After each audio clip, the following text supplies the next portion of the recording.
Hola amigos del Halcón Maltés. Jorge Luis Borges, uno de los mejores escritores de la literatura occidental, va a ser el invitado o el protagonista de estos dos episodios que voy a grabar a continuación. Voy a hablaros de la vida y la obra de este escritor entremezclado un poco. Yo siempre he creído que cuando ves sobre todo, por ejemplo, un cuadro, vas al Museo del Prado y ves un cuadro de Velázquez, si tú sabes que Velázquez lo pintó con 19 años, aporta otra cosa, o que si lo pintó con 60, o que fue su última obra, su primera. Bueno, pues voy a usar ese esquema ahora mismo en lugar de con Velázquez, que también me lo sé. Voy a hablar de la vida de Borges intercalando los libros que iba escribiendo en cada uno de sus momentos vitales, porque eso nos va a ayudar muy bien a conocer a este personaje singular. Como introducción debo decir que Borges fue un escritor, pero sobre todo y ante todo fue un lector. Él decía que le hubiera gustado más ser recordado como lector por lo que ha leído que por lo que ha escrito. Borges era, ya digo, un escritor que vivió rodeado de libros. Él recordaba siempre la biblioteca de su padre como un sitio donde fue feliz. Luego fue director de una biblioteca en Buenos Aires, que también estuvo rodeado de libros siempre, hasta que Perón lo mandó a ser inspector de gallinas y conejos por un enfrentamiento político. En fin, vivió siempre rodeado de libros y se jactaba de ser un gran lector. De hecho, el tema de la biblioteca infinita aparece mucho en su obra. En fin, la obra de Borges transformó la literatura, como he dicho y como ya todos seguramente sabéis. Borges nació en 1899, para hacer las cuentas fácil, en 1900, 6 meses antes de que cambiara el siglo, en un barrio de Palermo, en Buenos Aires. Palermo en aquel momento era una zona no tan céntrica, no tan consolidada como en la actualidad, era una zona periférica y un poquito arrabalera.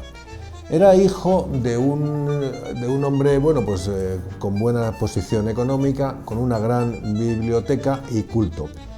Era nieto de una inglesa, su abuela era inglesa y por eso él aprendió, le enseñaron a hablar inglés desde muy pequeño. De hecho, dice que en su casa hablaban inglés. Y luego su madre, de la que voy a hablar con profusión, pues se llamaba Leonor, y yo creo que Borges tenía algunas patologías, una la ceguera y algunas otras, pero yo creo que la patología más grande que tenía Borges era su madre, era Leonor. Luego veremos por qué, en mi opinión, Borges nació en el barrio de Palermo, en Buenos Aires. Era un porteño de pro, aunque luego tenía también un barniz muy europeo.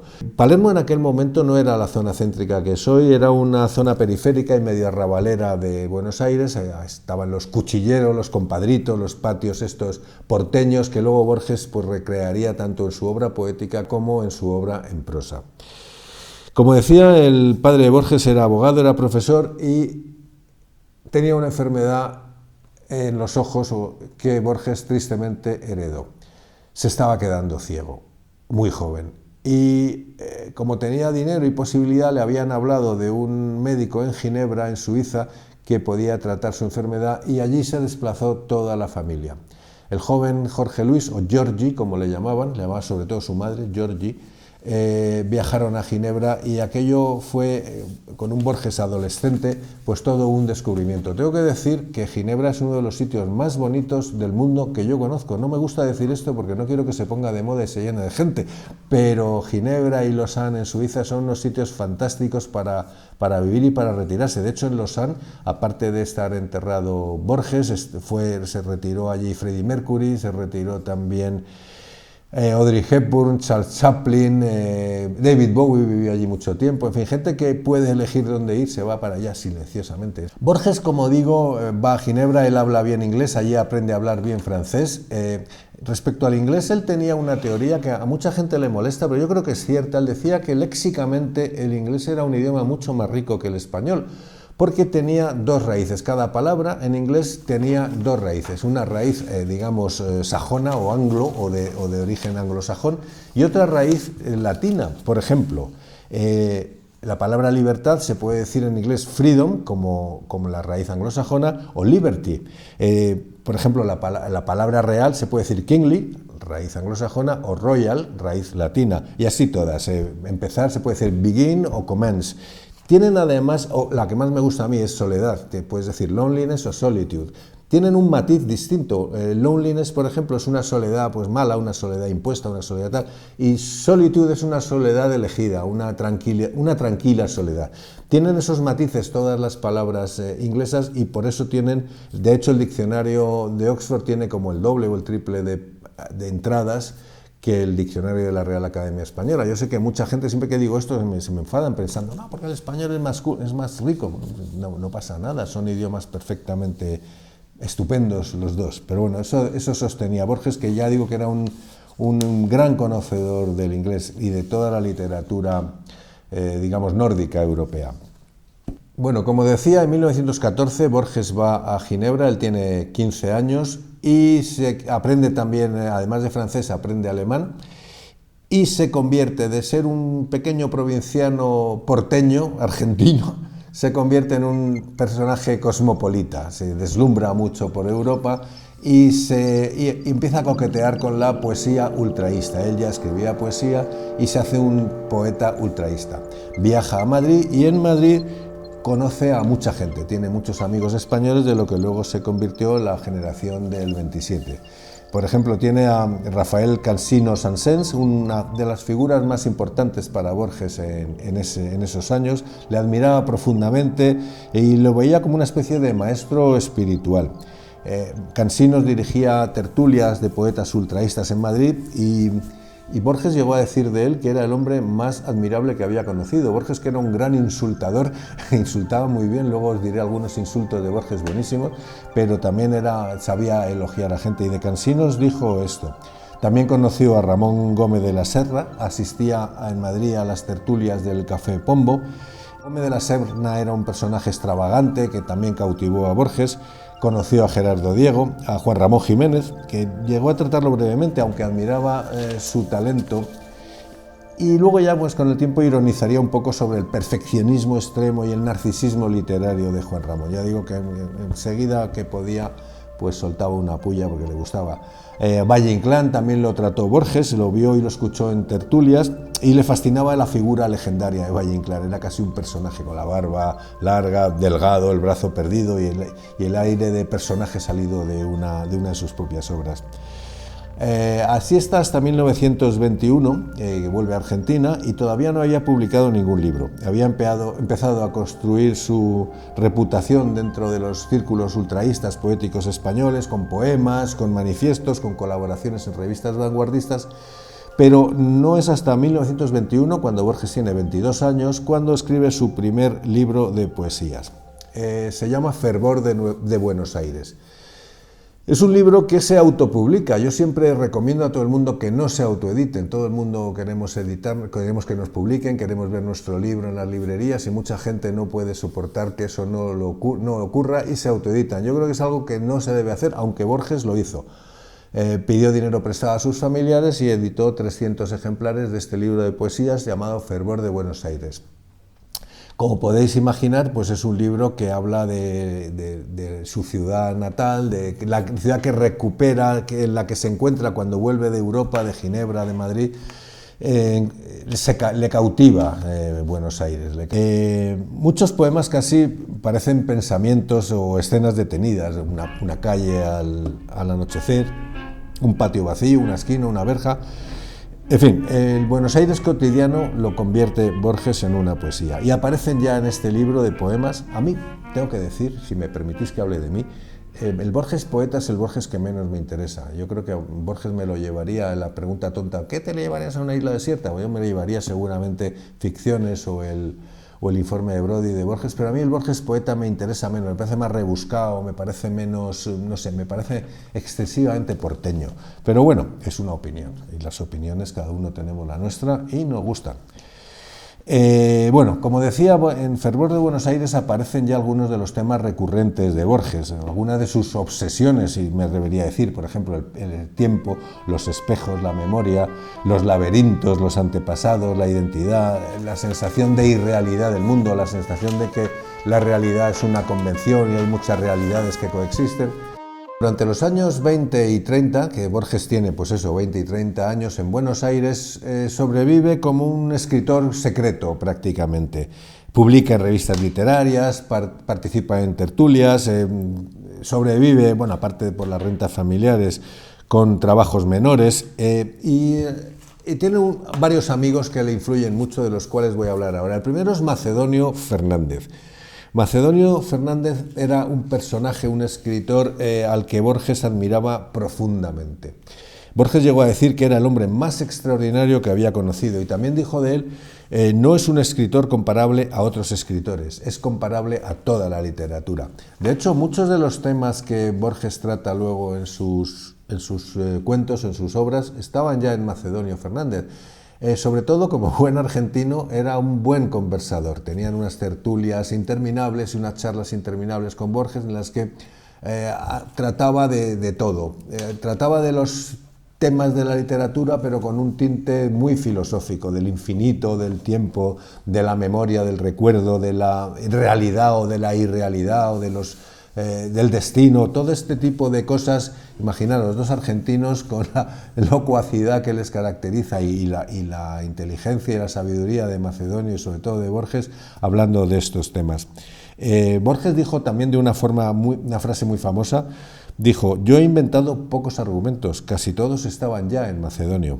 Y también le divertía mucho el humor de Macedonio. Por ejemplo, una frase que decía Macedonio, decía: lo importante no es vivir, sino darse cuenta. Yo creo que es verdad, hay que darse cuenta de que estás viviendo, porque muchas veces se nos olvida.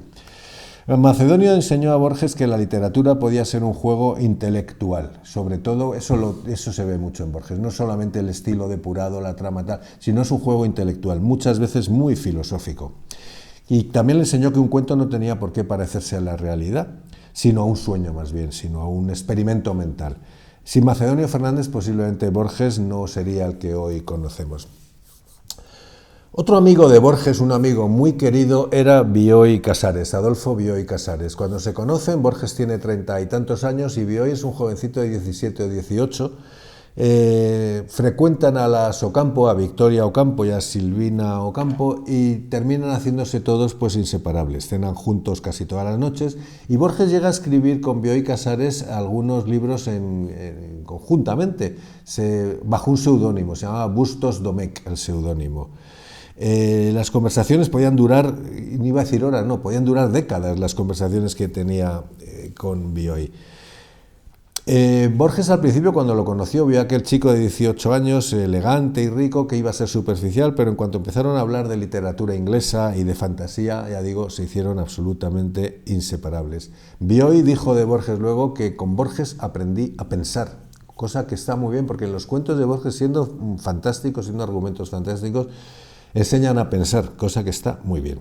Borges, en contraposición o como correspondencia a esa frase tan bonita que había dicho Bioy, dijo después que las conversaciones con Bioy eran una de las felicidades centrales de su vida. Entramos en la década de 1934 a 1945, la década de 9 años, que es donde ocurre la transformación definitiva de Borges.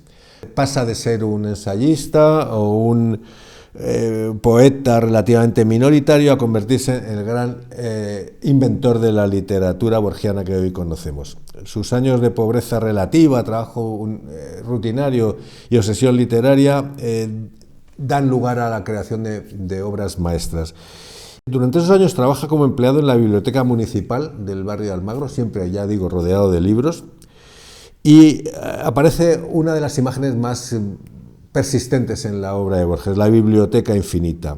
Borges cataloga libros en una biblioteca gris y aburrida, pero inventa laberintos, inventa universos metafísicos con esos libros. El propio Borges contó que el trabajo era tan absurdo y tan poco exigente que podía pasarse horas leyendo, escondido en el sótano y escribiendo, mientras sus compañeros de trabajo pues jugaban a las cartas. Él no lo entendía, él estaba ahí todo el tiempo con sus queridos libros. En 1935 publica La Historia Universal de la Infamia, su primera obra en prosa después de Fervor de Buenos Aires, que era en poesía. Es un libro rarísimo, es una serie de biografías inventadas. Es un libro híbrido, no son cuentos, no son ensayos, ya digo, no son biografías reales, son unas biografías inventadas de unos personajes, de unos seres infames. Aparecen personajes del Caribe, pistoleros, falsos profetas, gángsters, traficantes chinos, asesinos rituales, impostores religiosos.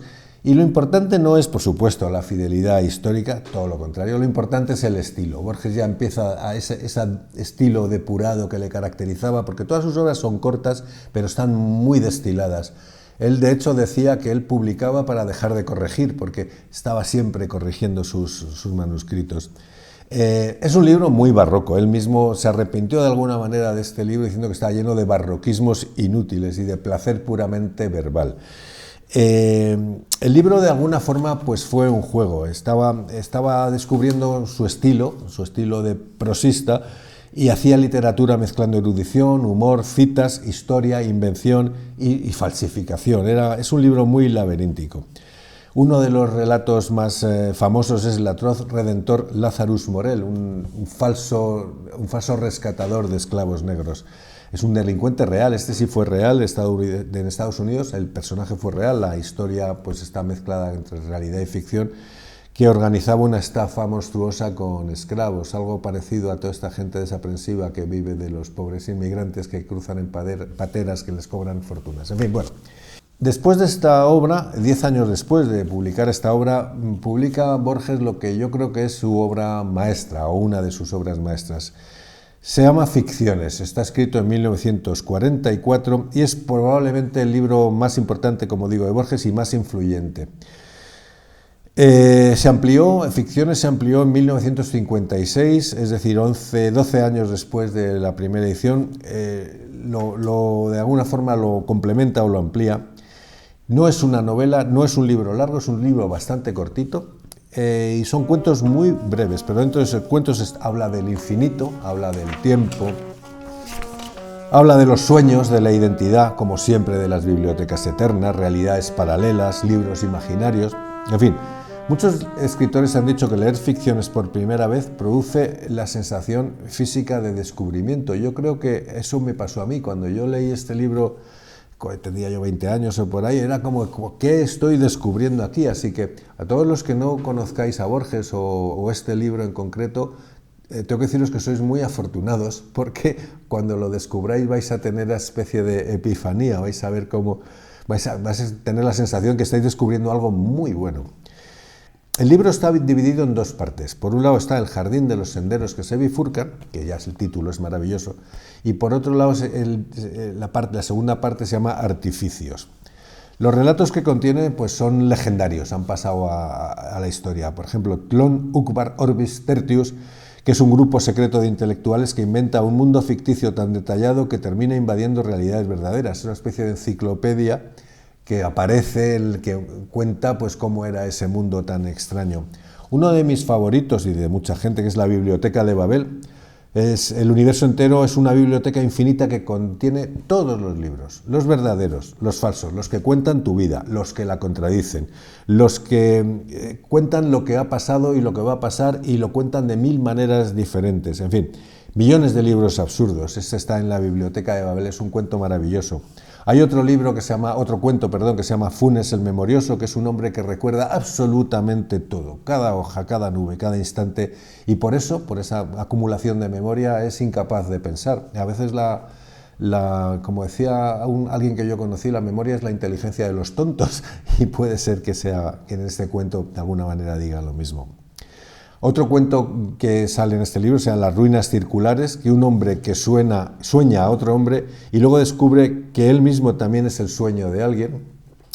Y bueno, voy a terminar por hoy con primera parte de la obra de Borges. Yo creo que por la extensión que está teniendo seguramente va a ocupar 3 episodios más que 2, y procuraré hacerlo lo más entretenido posible para todos vosotros. Si me dejáis aquí abajo vuestros comentarios, los contestaré con muchísimo gusto, y también deciros que los libros de Borges los podéis comprar en nuestra librería o en nuestra página web, que servimos a toda la Unión Europea y por supuesto a toda España, islas incluidas.